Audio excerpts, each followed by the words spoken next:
What is up, everybody? Had to be done with another Returnal video for you today.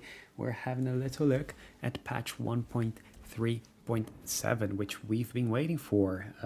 This patch is bringing back the Deceased Scouts.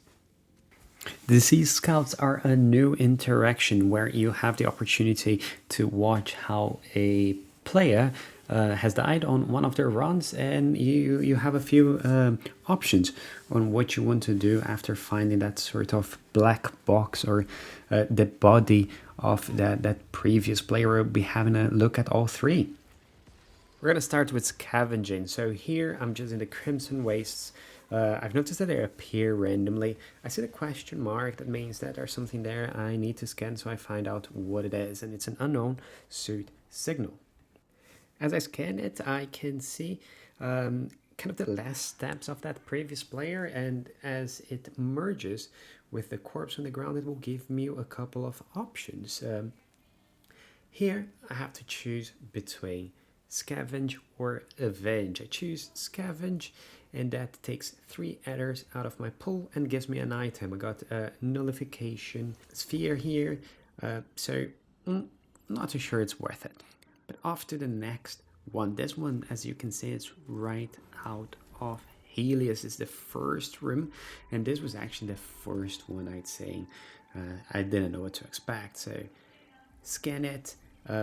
Celine, as you scan your first one, we'll talk a little bit about it. I'll let you have a look at it now. I've encountered our black box technology holograms. They're showing my last moments.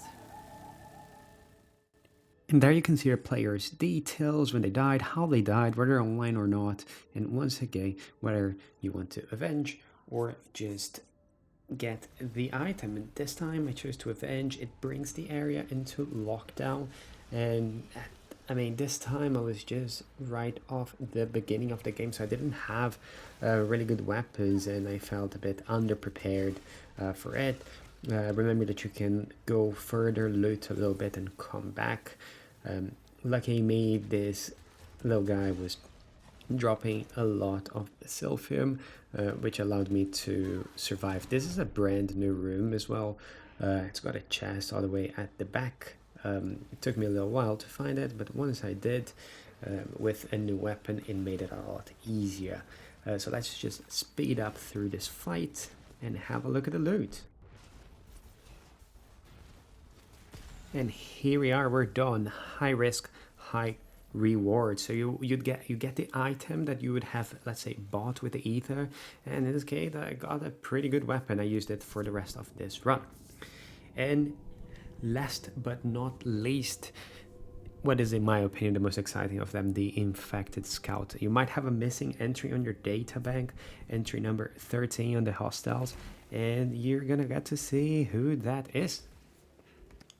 This time you can see I found it on the Crimson Wastes, and it starts as any of the other interactions. You find a signal, you scan it, you follow the steps of the previous player, but as it merges, instead of a menu with options, you get tentacles, which is never good news. It is not the most difficult fight, but it's quite a hard-hitting opponent. It reminded me of the Severed, but with a lot less mobility. After you finish it, you can just collect your obolites and get the item that you would have paid the ether for, and then you can see the details of the past player.